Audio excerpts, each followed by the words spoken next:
femmes indépendantes. Il y a des femmes aujourd'hui qui se disent c'est femmes qui travaillent qu'on ne peut pas leur parler ou des femmes qui ont fréquenté. C'est une erreur. La Bible nous dit une réponse pleine de douceur chasse la colère.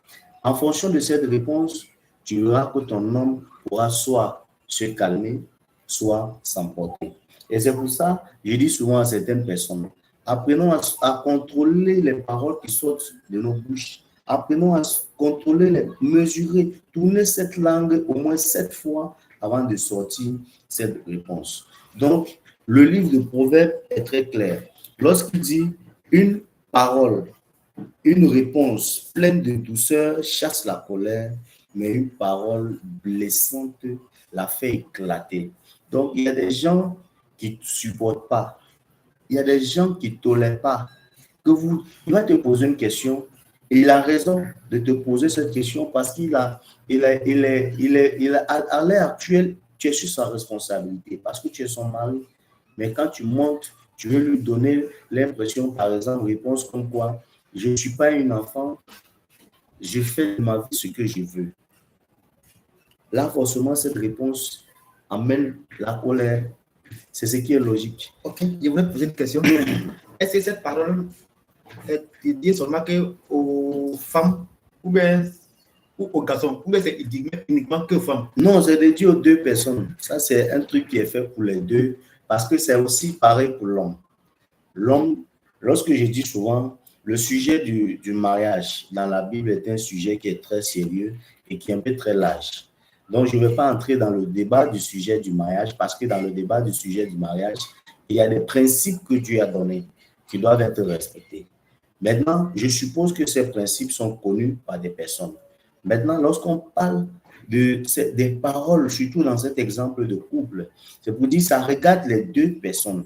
L'homme, lorsqu'il sort de la maison, il doit faire comprendre à sa femme clairement et honnêtement où il s'en va et à l'heure à laquelle il va rentrer. Si entre-temps il y a un imprévu, l'homme peut appeler sa femme et dire à sa femme, chérie, comme tu vois, il devait rentrer à telle heure, mais entre-temps, j'ai un imprévu, la réunion a duré plus que prévu, la réunion familiale a duré plus que prévu, au travail, on a un peu plus de choses à faire, c'est la fin du mois.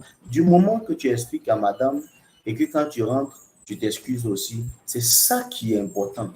Mais pas que tu ne donnes pas d'explication à madame et lorsqu'elle t'en demande une explication, tu lui parles n'importe comment. Cette réponse, ce verset ne regarde pas seulement la femme, mais regarde aussi l'homme. On dit bien ceci, une réponse pleine de douceur. Ça veut dire que ça peut venir de la femme comme de l'homme.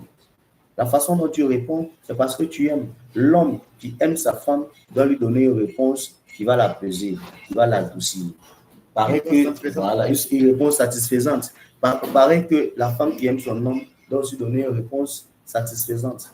Donc, ça dépend sur quelle base chacun a formé aussi son amour et son foyer. Donc, c'est pour ça que je dis, je ne peux pas rentrer trop dans les détails de couple, parce que lorsqu'on veut rentrer dans les principes de mariage, selon la Bible, je pense que les principes sont établis par Dieu et les principes sont très clairs.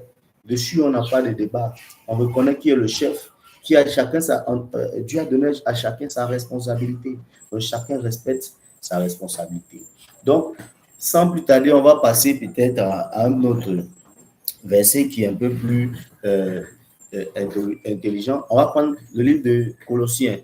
Colossiens qui nous dit au livre de Colossiens 4, 6. On va parler un peu de Colossiens 4, 6 aussi. Colossiens 4, 6. Oui. Colossiens 4, 6 qui nous dit que votre parole soit toujours agréable, intéressante. Répondez à chacun comme il faut.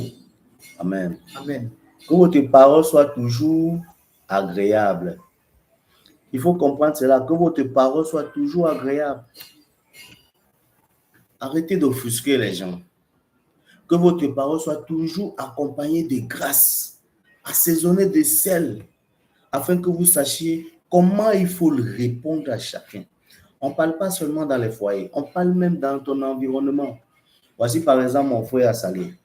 Si je suppose que lui, il y a des choses que lui, il ne tolère pas, il y a des légèretés qu'il ne tolère pas, il sait que souvent, si je vais lui parler quelque chose que j'ai parler peut-être avec un ton, même si c'est dans la blague, et que lui ne va pas tolérer. Qu'est-ce que j'ai fait? Je respecte son principe.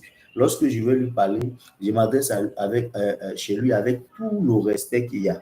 Vous voyez un peu? Ça veut dire, lorsque vous voulez parler à quelqu'un, que les paroles qui sortent de vos bouches soient accompagnées de grâce, soient assaisonnées de sel.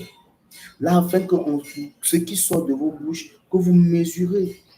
Parce que la personne qui est en face de vous, vous ne connaissez pas son état d'âme, vous ne connaissez pas son humeur, vous ne connaissez pas sa position. Donc, avant de sortir une parole pour donner à quelqu'un, réfléchis bien si cette parole que tu donnes peut raviver une joie ou bien donner quelque chose, un sens de vie